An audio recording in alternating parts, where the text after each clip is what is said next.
Welcome to the collective. Welcome all signs. This is a reading for you, and I am moving through my own meditation and have had a couple of things that I have wanted to share.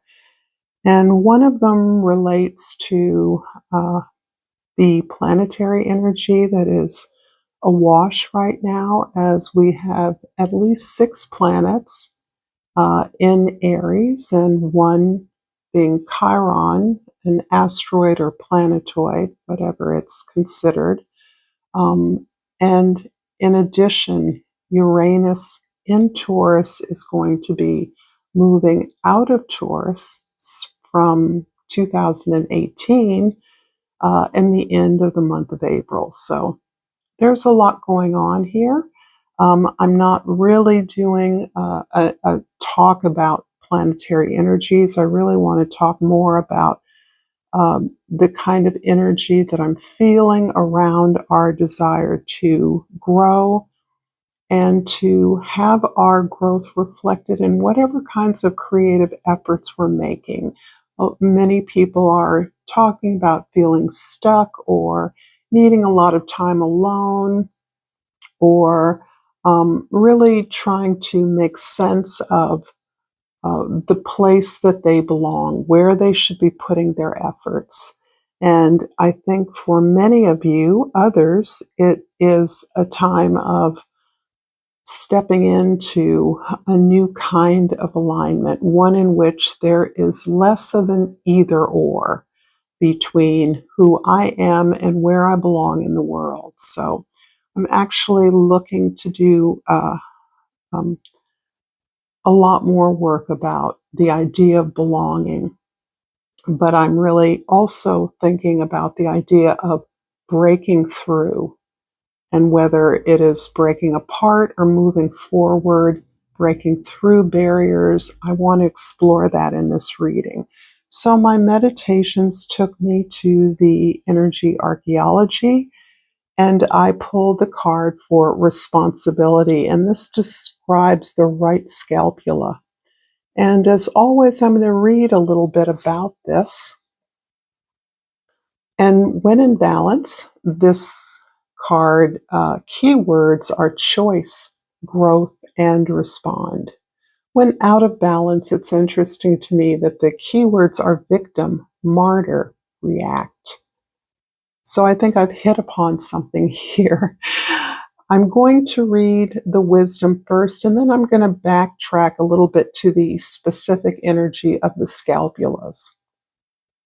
You've spent much of your life creating and honing a pattern of response, conscious or unconscious. It began to form at a very young age and has stayed with your inner child. When you were young, your experiences were wildly out of your control, and this pattern was exactly what you needed at the time to feel safe. Your sense of responsibility to yourself and the larger world around you grew out of this pattern. There's very different frequency of energy between feeling able to respond and responsibility, between feeling responsible and taking responsibility. There's an invitation from your energy to feel into the nuance of and understanding your relationship with each of these frequencies. When this nuance is mirrored to you through the lens of your burdens, there's only enough space to react. When it's mirrored to you through an understanding of your blessings, you have plenty of space for response. How you heal and nurture the early pattern created by your inner child makes all the difference in how you show up as a responsible adult. When you caretake the needs of your inner child, you release the weight of responsibility and create capacity in response ability. As an adult, the only thing that you can truly control is how you heal and how you respond to life now and to your experiences then. And from the energy describing the bone of the scapula, energetically, the scapulas carry emotional weight This is where your inner child wounds and traumas, the record of events and feelings you weren't able to emotionally or neurobiologically process and release when you were young, are stored until you're old enough and far enough along on your healing journey to heal them. These stored frequencies repress your inner child, tamping down the childlike joy and wonder you can access when they're healed. The energies of the scalpula ask you to caretake, nurture, and reparent yourself in the ways you needed, but did not receive when you were young. A wealth of wisdom, as always, and it is no surprise, indeed, that the card that showed up from the soul's journey is growth. I want to expand my consciousness and my awareness. And I think for many of you who are trying to create something, who are trying to uh, initiate a project with others in collaboration, in community, in partnership, are really looking to reflect this growth that is hard to name, that is hard to articulate, because there's a sense of newness. There's a sense that I have never been here before, that I can see possibilities and I can navigate obstacles in ways that I was formerly unaware were available to me.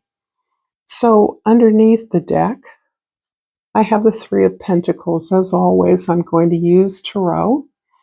And this really is taking me to the energy of the closing, passing, new and full moons in Pisces.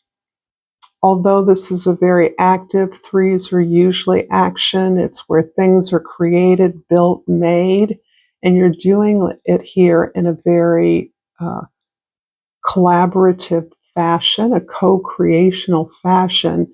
This also makes me think about the act of planting seeds, and that seeds grow in the dark. For many of you that are gardening, wherever you are, the stage of germination is really pretty critical, and that actually starts long before the plant is ready to go into the ground. So depending on the kind of seed, sometimes it has to germinate for a long time. Maybe the majority of the seeds don't germinate, maybe, or sprout, and maybe a lot of them do. But there are decisions to be made about which seeds to plant. And then from the plants that you grow, which ones you're going to plant where, or to whom you're going to give them to, so that they can tend them and grow them. So this is talking to me about that period of dark that we're coming out of, the period of uh, imagining, allowing ourselves to be glimpsing our vision, looking at our dreams with the sense of potential and capacity, and also competency. And I think this is an awakening for many of us who have followed along some kind of a traditional path or been in some kind of role that is still being lifted away by layers, little by little.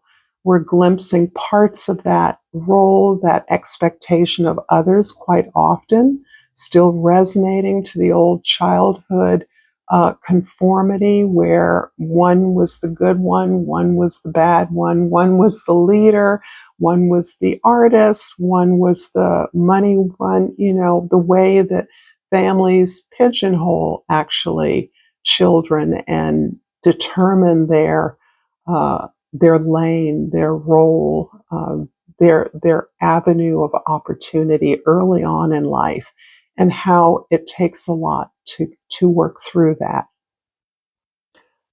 So I have laid out the present, past, and future, and I pulled the Emperor for the present.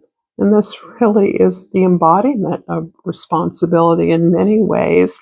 This is the grown up, this is the adult. Um, uh, Unlike the common association with the sign of Aries, and despite the fact that we are in clearly the era, or certainly the moment of Aries, I associate the emperor quite profoundly with Scorpio, because I believe this leadership doesn't just come through the willful, youthful act of the initiate or the traveler, the adventurer, the pioneer. I believe the emperor's energy comes from a lot of experience in manifesting and making things happen, and experience with that working and that failing, that succeeding and that not taking off. And this is part of what gives the emperor the ability to navigate possibilities and to navigate a benefit for a community, in community. And the kind of management and um, ability to coach others or support others to realize their full participation, because a leader is naturally only as good as those they lead.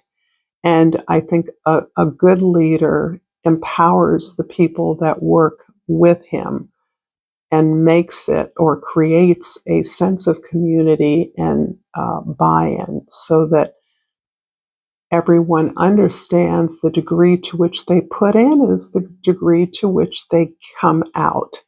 So I think this is really part of your conscious ability to step up, to recognize that you can be at the helm of something and not act like a leader, that you can lead a project and still encourage the full participation of others who may be delegated with some discrete tasks, but are still invited in to the circle, still are part of the decisions, the meetings, the confabs where people present feedback on their progress, and you can glimpse a sense of what's working and what isn't overall, and therefore better steer the ship, so to speak. In the past, the Queen of Cups. So here, the Queen of Cups, and it can be the recent past. And by recent, in spirit time, this can be the healing of the last decade of your life. This can be the last couple of years of awakening and awareness that you are responsible for you. No one else is responsible for your needs ultimately but you. And at the very least, you need to claim what you desire. You need to ask for that in order to have it met. And this is a big lesson for many of us that have learned that we must be self-sufficient, and our job is to take care of others, and they always come first. We're learning that, as a matter of fact, we have our own dreams. We have needs that we're deserving of attention and nurturance and support for. And that if that support doesn't exist in the world around us, despite being told that I'm here for you, we're family, whatever the line is, you've come to understand that no one can love you the way you can love yourself.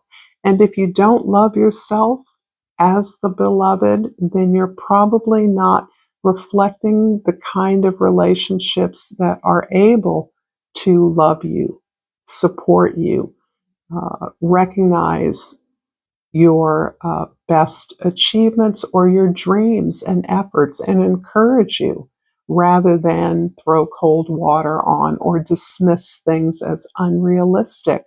You know what's realistic. If you're in the energy, the emperor energy, you know what's possible. You've done it before, and you've probably done it on behalf of a lot of other people. But now it's time for you to do it for yourself. And this is really beautiful energy of opening up your feelings, exploring those feelings with a sense of safety and trust, learning to trust, learning that when you had a reservation, there was usually a good reason for it. And that trusting your intuition really helps to further your inquiry into your own fears, those emotions, that range of emotions that isn't always tidy, that's messy, that hurts, that's uncomfortable, that's painful, that's guilty, that's shameful, and that you, as a human being, are deserving of forgiveness.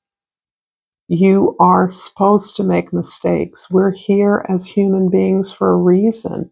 None of us is perfect. And that is our journey. The journey of life is navigating the ups and downs of our lives and learning from them, making better decisions as we move through. Here, the Queen of Cups is showing me that you have come to a place of really honoring and respecting yourself in a way, this warm devotion to understanding that you're worthy of everything you desire. And for many of you, that is a big step, and it has taken a minute. And in the future, the immediate future, this is showing me the Eight of Cups, that you have gained the strength, the courage, the know-how, the knowledge, the skills, uh, you've dreamed the dreams.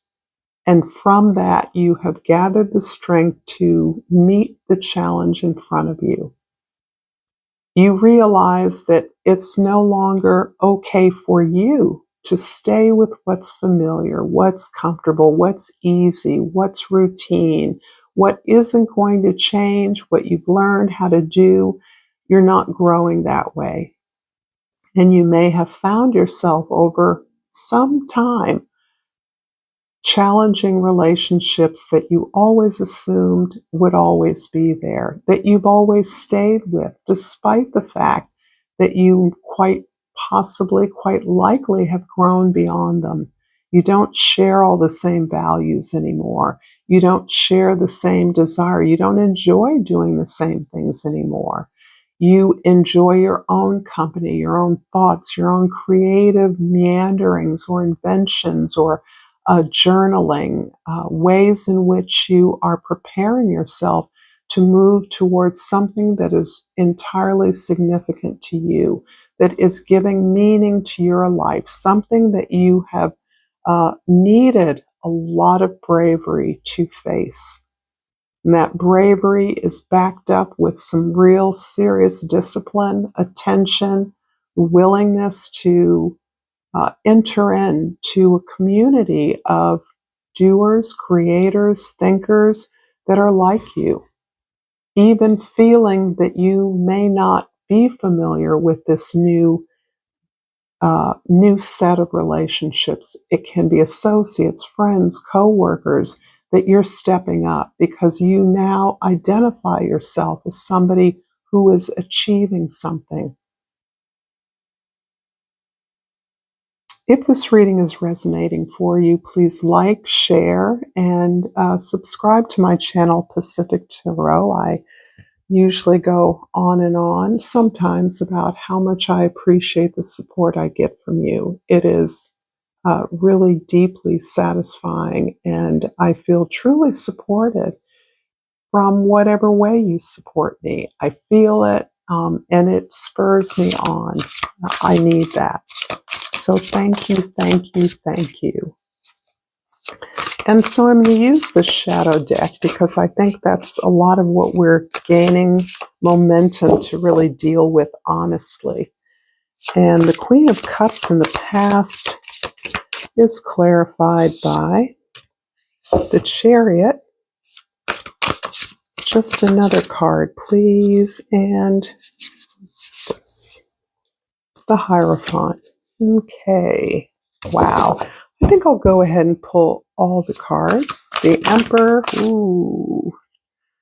Okay, I'm not going to take these because they just all came out at once, but I'm taking these two.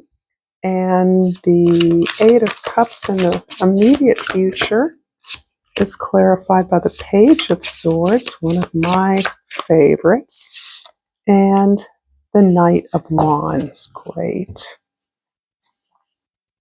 I want to say right off the bat, with so many major arcana on in the past into the present, and an ace, there's a lot of capacity, momentum, and a sense of clarity about your movement. You have a lot of energy pushing you forward. But overall, you recognize that you're in new space. And in order to explore these new ideas, the emergence of new possibilities is going to take a lot of energy. So that's an overall sense that I'm seeing for you. For the past, Queen of Cups, the Chariot, and the Hierophant.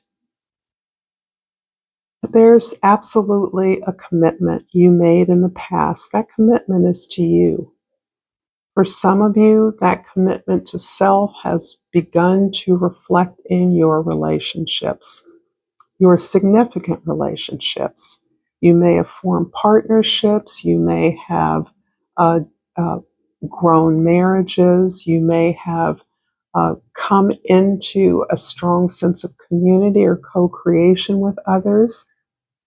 But you have done that by releasing the distractions that have in the past held you back, that have kept you from putting in the time to exercise your gift, not just have sucked up all your time. That's not exactly what I mean, but rather have distracted you from focusing on what you know is before you to do, even if you don't know the hows or the whys, letting yourself be moved forward by focusing on your dreams.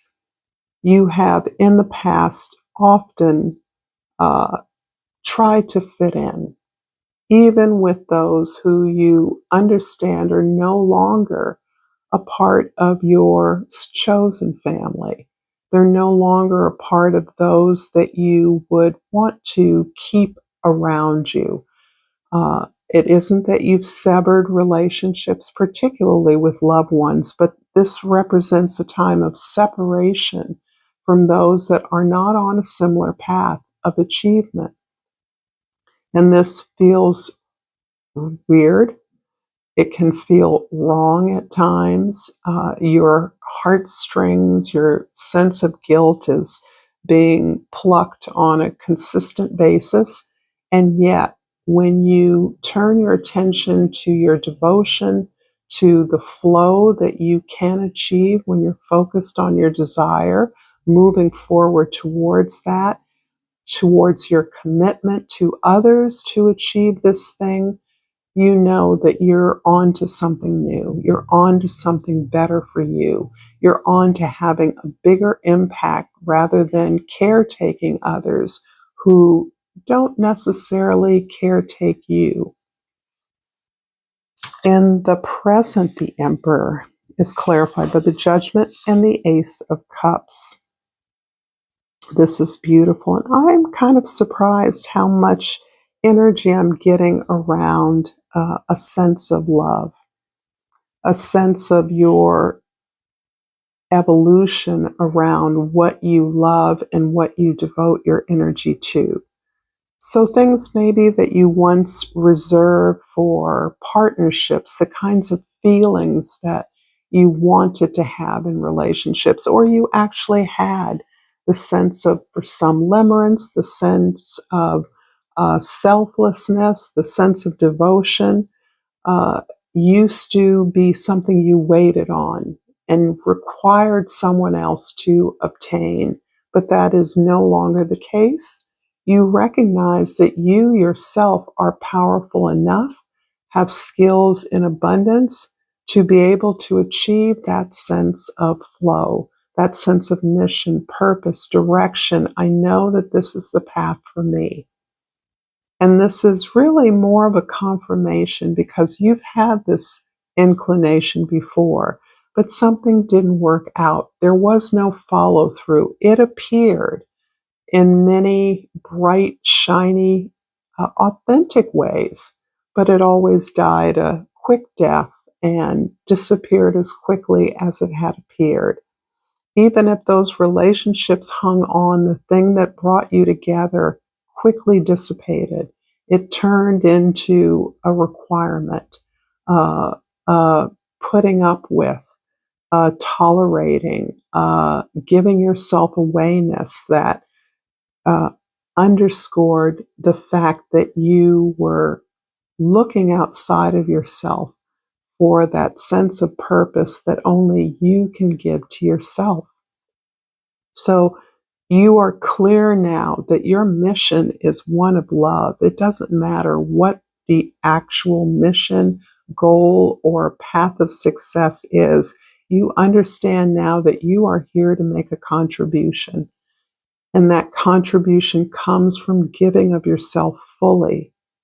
But of course, in a balanced way. You can only give of yourself fully if you're taking care of yourself at every level, if you're prioritizing your needs at every level.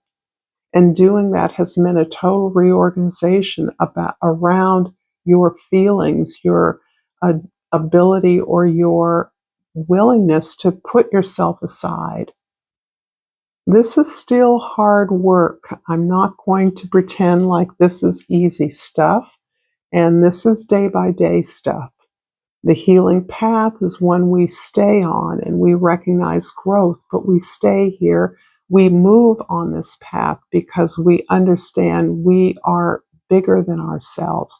We have something to contribute to the larger whole of the family, absolutely, the community, uh, the collective, a larger collective, or the world in some way. And in the future, I sort of gave it away.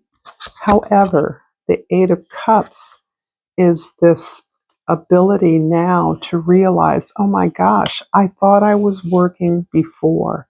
Now I really see my work clearly. In fact, I'm so devoted to my skill, my gift, my ability to make a contribution that it consumes me.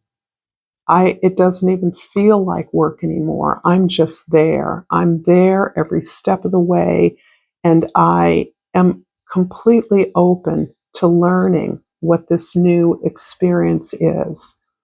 I realize I've never been here before. I've never been in a place where I see my goal and I'm uniting with it at some ethereal level. I'm connected to that goal in a way that has my name all over it. And I'm speaking for many of you, have never had really that sense of clarity. But in order to manifest it or to understand it better, there's so much to learn. I have so much to observe, to research, to find out about. I need information. I need to understand how I can work with others. How can I inspire others to work with me? To understand that I am motivated to achieve something that I believe is important, that will be impactful, that will help others, that I have a message, I have a story to tell. And as I explore my story now, because my story is changing, I'm growing, that leads me to new questions, new curiosity, but I'm open. I haven't made any judgments about what this is or how it has to happen. In fact, I'm simply open to receiving the inspiration, the direction, the resources, the connections as they come to me.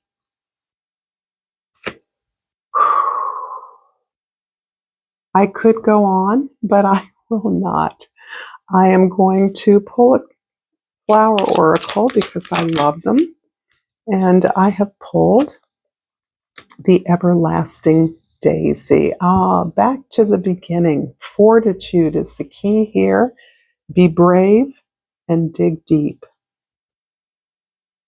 That really is resonating with this powerful Aries moment that we're experiencing. It's not exclusively Aries, but Aries is really pushing us into something that is going to require our fortitude, our bravery, our strength, our focus. our ability to sustain ourselves over a long period of time, however long it takes to get to this goal, to see this thing grow in a way that's satisfying, where you can feel like you've generated something, something that can go, something that can help, something that can heal. Thank you so much for this beautiful reading. Until next time, namaste.